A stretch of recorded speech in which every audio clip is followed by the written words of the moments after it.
Oh boy.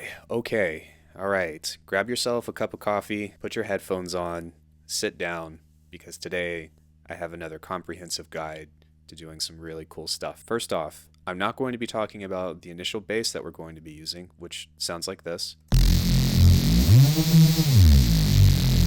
It's just going to be our thing that we're going to basically dissect, and the sounds that you're going to get from this filtering stuff that I'm getting ready to talk about is going to be way different and super sick. That being said, I like this bass and I will cover it in a future video, and I will also be putting it up on my recently made Patreon page. I take this stuff pretty seriously in means of it's a lot of work and I love doing it, and I love that I'm building a community, and I want you guys to know that all of my videos are going to continue to be free. That being said, if you guys want access to things or you want the shortcut versions, I am putting that up, and also I am opening up the doors for private lessons in case if you want to explore sound design with me a little bit further, or if you want specific track feedback. Here's the thing, I'm not necessarily an expert, but I've been doing this a while, and hopefully today of the things that I'm going to show you, if you haven't been already, you'll be convinced that I know a thing or two. Today's video is going to be about filtering. There's so many different ways to do it and so many different creations that we can make. If you look down here at this audio effect rack, basic, then 1, 2, 3, 4, I have a ton of different ways that we're going to explore filtering, and also you're going to see how they affect the sound in different ways. I'm going to leave a timestamp probably about here so that way you can hear all the sounds.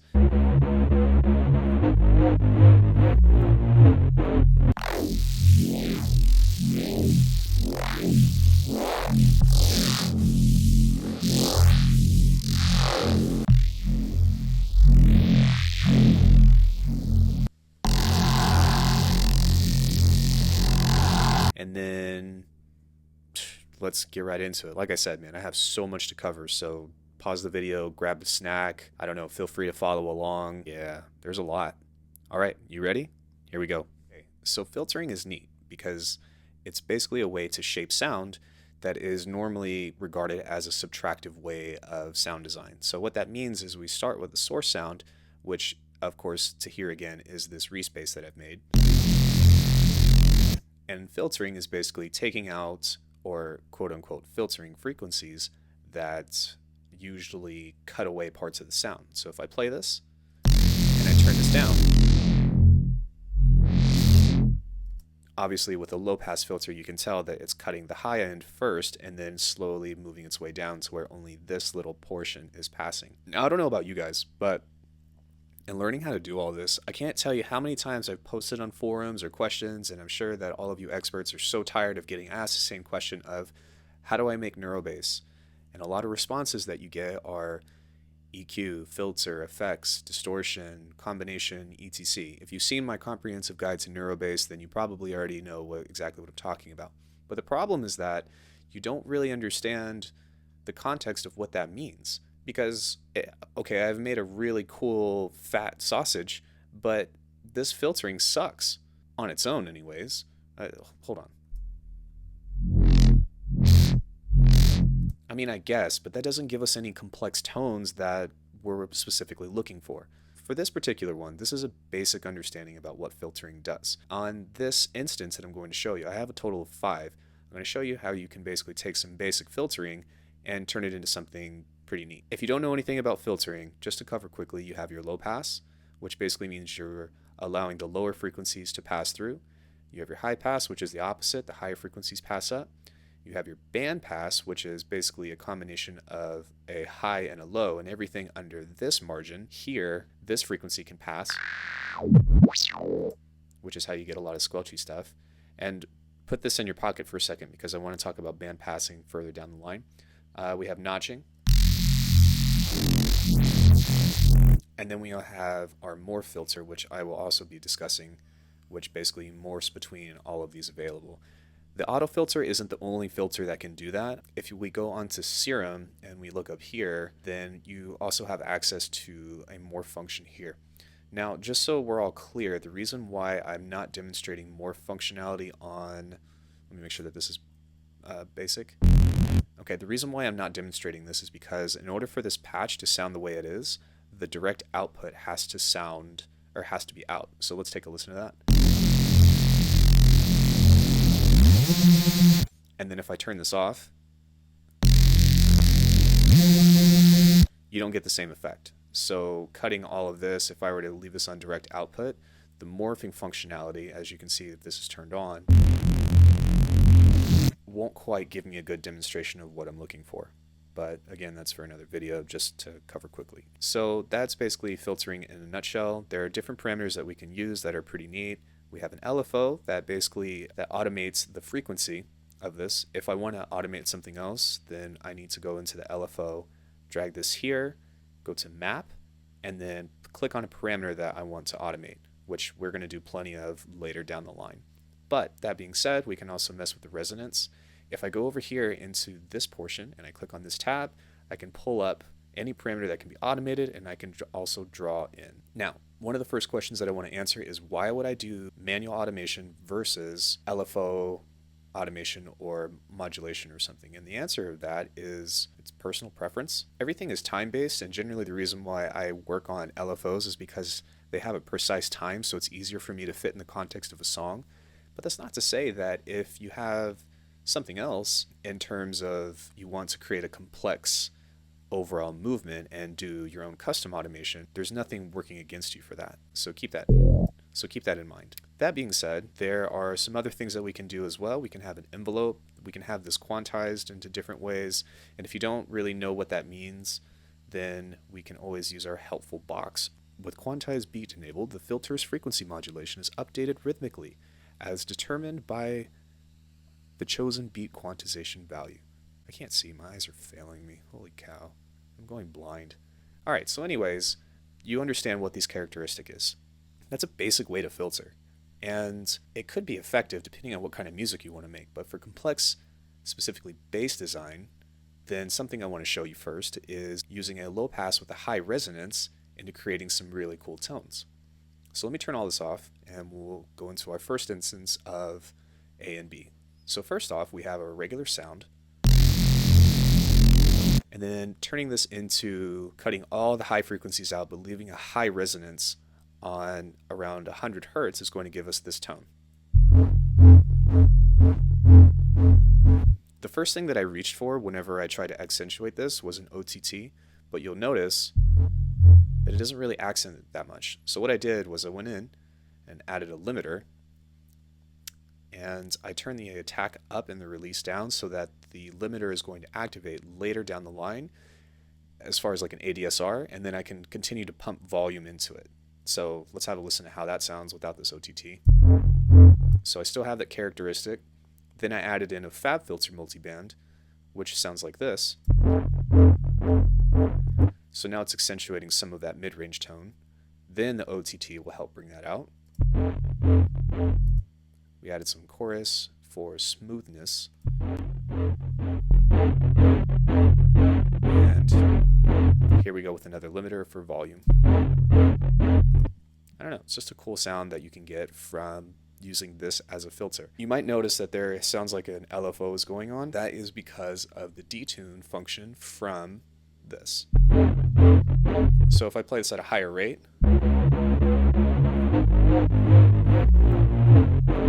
oh, dude, that sounds so sick when it's played melodically. Sorry, I just had like a geek out moment there. All right, so hopefully that is a basic way that you can learn to filter or use filters in a creative way just off of that. Now, from this point on, we're going to get into some more complex stuff. Let's talk about band passing. Let me see what we got here. Band passing, or a combination of filters, rather. So this is my setup that I use from band passing, and I didn't make this up.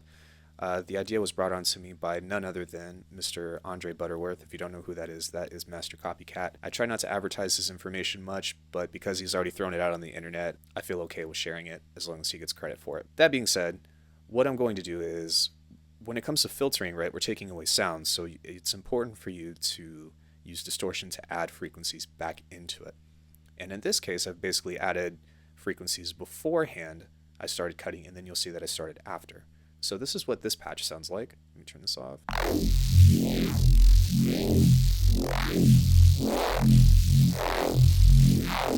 And most of the work is coming from the Bandpass. However, there is a notch at work, and then we can kind of go in and do all this stuff. And again, like if you're looking at these racks and all that, like just stick with me and I'll kind of explain how and the whys all this is set up. I'm just kind of giving you like an overall synopsis of what it is that we're doing. And I am moving a little bit fast, but that's because I've got 4 more to cover and then I need to talk about other things. So deep breath. Okay, we have our source sound, and then I've used some saturation to kind of over distort it a little bit. And on here, I'm using this notch with some LFO amounts to kind of do a slow sweep. Now, the reason why the LFO isn't set to the highest amount is because when it's from 0 to 30, it's going to sweep through the bass range all the way through the top. And I don't want it to do that so much. I wish that there was a representation about what this was doing, because I can't exactly see it, I can only hear it, but that's the reason why I did that. You can kind of hear how it's phasing a little bit. So next up, we go on to the bandpass. If I turn this off and I just leave the bandpass on, we can leave the erosion off. You're going to see that this cuts so much of the sound. And furthermore, if you didn't know, that's the tone that a bandpass gives. So whenever you're listening to music, if you hear that sound, then when you're dissecting music, you can kind of tell like, oh, that's where they use some kind of bandpass in that moment. Does that make sense? It's important to be able to learn to identify what these filters are doing. So that way when you go and you make your own bass, you can be like, all right, well, I can tell that in this instance, he did this kind of filtering, or it sounds like this. Because eventually you'll get to that point. And that's how we all do sound design now these days. So yeah, it's not enough, even with the saturation, because there's a 24 pole, which means that it's a tighter slope. This more sound is coming through, this is cutting more sound. And what I'm doing here is the same thing that I was talking about with the notch. If I play this bandpass too high up, then you start to get into squelchy territory. So I don't want to do that. I found a good sweet spot and then slowly turn this up. So that way I still have a deeper growl. Now, if you want squelchy, then you can turn the resonance up and you can go down the frequency range. But that's not really something that I like to do myself. Before I added another layer, I added an instance of erosion to bring back some of that high end. It's just a little bit of fuzz. So here is the big trick that worked for me, or that I was taught, is to create a second layer that's turned down significantly that is bringing back some of the original tone of this. Because now some of those frequencies that were cut from the bandpass are still there, just at a smaller volume. And now that we at least have those frequencies present within our sound palette, so to speak, I can use an OTT to bring it back out. And then I can use a limiter to make it loud again. And this is really fun to play with, specifically with pitch.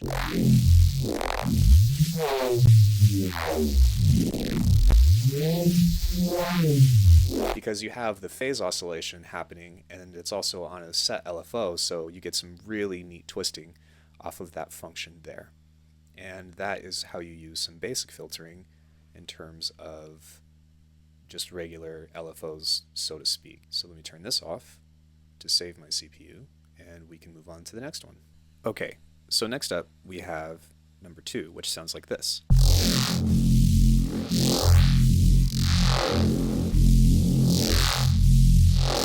For the most part, this is how I usually show you guys how I do my kind of filtering, because it works out really well. That being said, it's still a combination of those 2 basic functions, just the only thing that we've added are LFOs that are modulating the morph, and then a little bit of LFO here, and the same thing here. So if you don't know, I think Max for Live 10 comes with all Ableton 10. I don't know, I always buy the suite, so it always comes with Max for Live. So the LFO device is here, you just click on this button first, and then you click on the parameter that you want to modulate with that. And then you are good to go. There are some cool things that you can set up within this, like the range, the speed, I think that we've talked about from beforehand, but I suggest that you kind of mess with the LFO tool a lot because it's really useful. Now, generally speaking, because these are Ableton devices, the functionality works really well, but as you'll see further down the video, I'll show you some more complicated functions that we can do with just a little bit of workaround. Okay, so coming through each one, before I get to these filters, I'm setting up the sound to sound decent before I even start cutting, which is super important. Don't try to filter something that sounds like crap, because you're just going to get pieces of crap. Ha. First thing I have set up is a phaser, which in turn is actually a bunch of notches in conjunction together with high resonances. There's no LFO happening, and I have this set on a frequency of 7 blah blah blah. If you listen how that sweeps, you can kind of tell that it has this weird tone. Sweet spot is around 700 hertz to, or sorry, like 600 hertz to like maybe 1.2 kilohertz. To further accentuate what I'm talking about, if I pull this up and I go into my phaser and I go here, you can see that the phaser 48 pole is basically just a bunch of notches with strange resonances. So yeah, besides that, I've added some multiband dynamics here and basically just pumped everything up a little bit, and then I've added some saturation. Try to keep this clean for you guys. It's just driving just a little bit on a soft sine. Then on this one, I've added my first filter, which is the morph tab function. The morph is being automated by the LFO here at this speed. And there's a little bit of LFO amount here that's doing this. Now the reason why I added 2 is because I wanted it to cut even more. And that's why I like using these morph filter functions, because you'll see that in a lot of old school, in a lot of old school ways of filtering, or even also, like using EQ filtering, which we'll cover later, that you're basically just taking a bunch of notches and band passes and cycling it through. My dog just sneezed. Bless you, Lily. That being said, because I have 2 LFOs set up, it's basically just cutting a bunch of sound. Something to be careful of is where your source is. So everything is moving around this point, which is 986 hertz, and on this one it's 225, and then there's some LFO going on. So you need to be careful of the resonance and also where this sits, because if I turn this up too high, which may be desirable for you, it's not desirable for me, so just kind of keep that in mind. That being said, after this, cutting and cutting and cutting, I have added an instance of erosion, and I like the noise set to be somewhere around like 5K with just a little bit. Creates just a little bit of fuzz, and then the OTT will help bring that out. To top things off, I go back and add my limiter. You can kind of see the pattern of how this process goes. And I like the way that this one sounds, especially with pitch bending.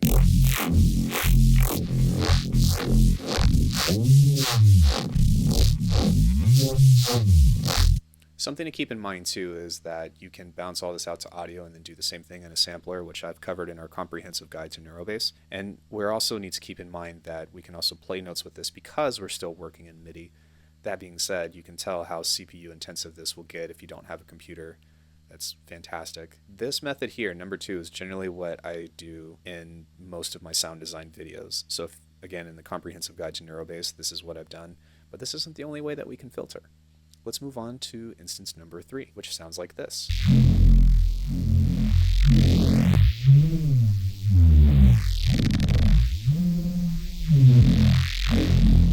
On this one, I'm actually automating a EQ. And there is a lot happening between this. Oh boy, look at that. Okay, before I do anything, I'm going to turn all of these LFOs off. So take a look at this notch here. It should be on the first LFO. Nope, should be on the last LFO. Nope, should be on the middle LFO.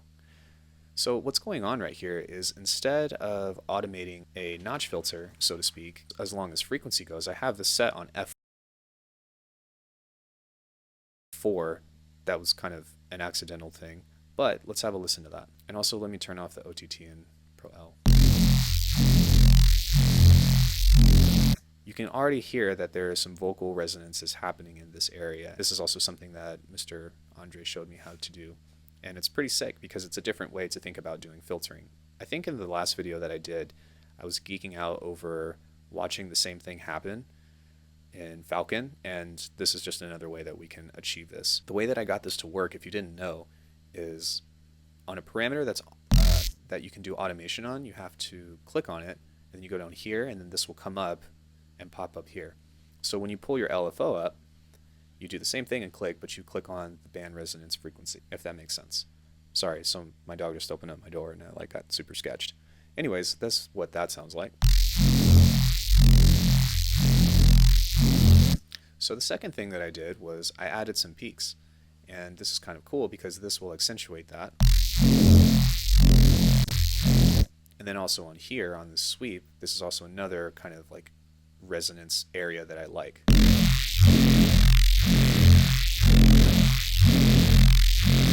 It makes a big difference. From here, I've added a notch filter, and I have added another LFO to make that move. Nope, not this one.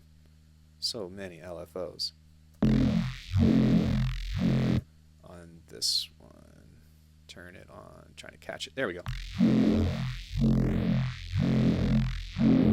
And then finally, the third LFO is a bandpass, and all of these are moving in conjunction together, which is a really neat way to do filtering.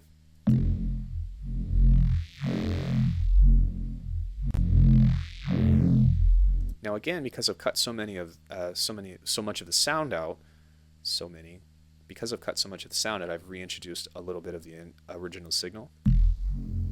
It's at a super low volume though. I can barely hear it in my headphones. But when I turn the OTT on, then I can start to hear it a little bit more clearly, and then of course the limiter will bring the volume back up.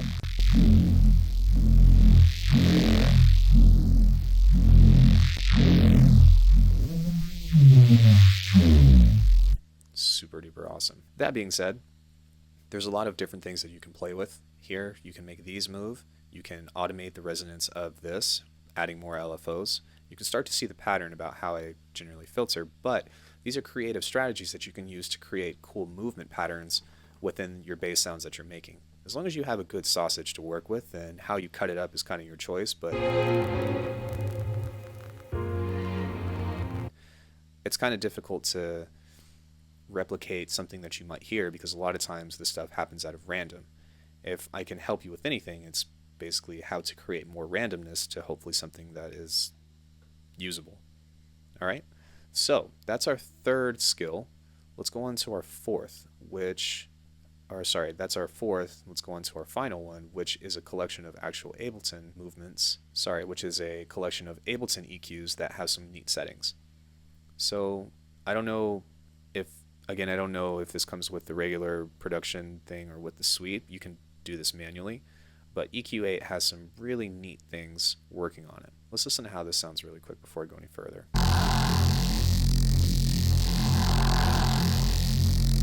So there's actually not a lot of filtering that's happening on this, but what I'm doing is pulling out resonances and adding in notches that are being automated by, the scale function. Now this is cool because I can go into EQ8 and then look up formants and pull out these vowel sounds, of A, E, I, O, U, O, E, or double U, lull, singing A, singing C, whatever. But the thing that you're going to find is if you pull out a new instance of this, it's going to be like this. So the first band is a low pass, so we need to switch that to a bell, and we need to do that with the last one as well to get this. Now, what you can do is you can modulate the scale and have it morph in between and back between the other ones. You can also turn up the gain depending on what's going on with that. And this will kind of bring that out. It doesn't have to be 100 or 200% all the way because it will be pretty extreme. That being said, we can use that to our advantage by using that same tool of LFO. So what I've done was I've added that same phaser skill that we've put in.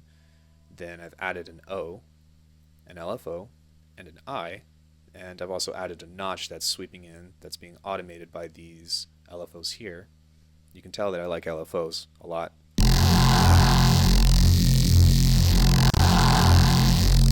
And this is kind of one of those sounds that's a lot more aggressive. Because I'm not cutting too much of the sound, I don't really feel like I need to add a whole lot more to it. Like this is barely being limited. And then I think that in the chain process, the OTT sounded better after. And that's why I mixed and matched some of it. But I guess to fill in the gaps, I've added some saturation as well after all of this to kind of pull those resonances out.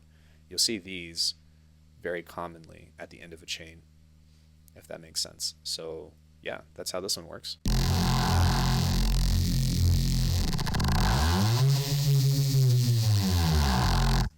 It sounds really cool, in my opinion. And these are all just variations based off of one sound. The key to filtering is to understand how filtering works, basically understanding your tool.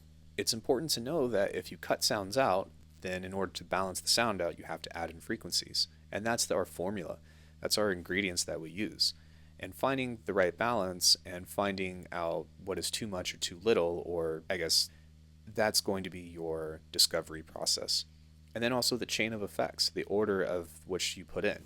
Some people like to start with the base of the soup. Some people like to cook the chicken first. Anyways, these are 5 different examples of how we can create different bass sounds off of filtering. With that being said, I think that this sound on its own sounds pretty good. But sometimes if we're trying to create variation within our sounds or be more original, then we can use these different methods to draw more from the sound. And this is the crazy thing. I didn't really touch any filtering going on in here for that specific reason, but it's not to say that I can't still do something with it.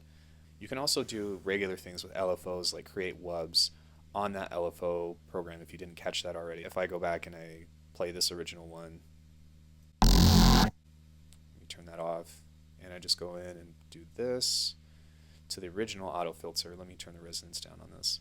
So yeah, what I could do is I can just go back in here and then turn one of these on, and then I can use this LFO function to create like wubs or whatever. But again, that's kind of like basic, and I'd like to do stuff that's a little bit more complex than that. I guess it's cool because you can also set different shapes. If you're really lazy, you can turn this off and use an auto pan. And I can do this and turn the phase down. Set this rate to, yeah, sure, same thing.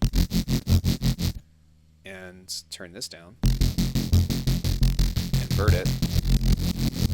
And I can mess with the speed, which is pretty cool. This generally works better with a sine wave though. And I think also free range.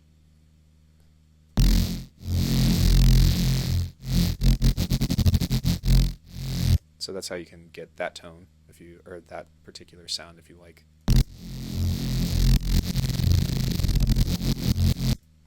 But I mean, obviously the possibilities are limitless. I just kind of wanted to give you guys a deep and depth idea about what it means to filter and how to use this in a creative means as opposed to just slapping a notch on it and then calling it a day. There's so much that you can do in depth with this kind of stuff, and hopefully today you've seen all the different examples and different sounds that you can get just from your processing chain and filtering patterns that you upload. Thank you guys so much for watching this, again, long-winded video. If you guys have any questions or anything, please feel free to drop it in the comment section. I love answering questions and whatnot. Like and subscribe if you like this stuff. Give it a dislike if you don't like it. What else do I have to tell you? Oh, I do have a formal request.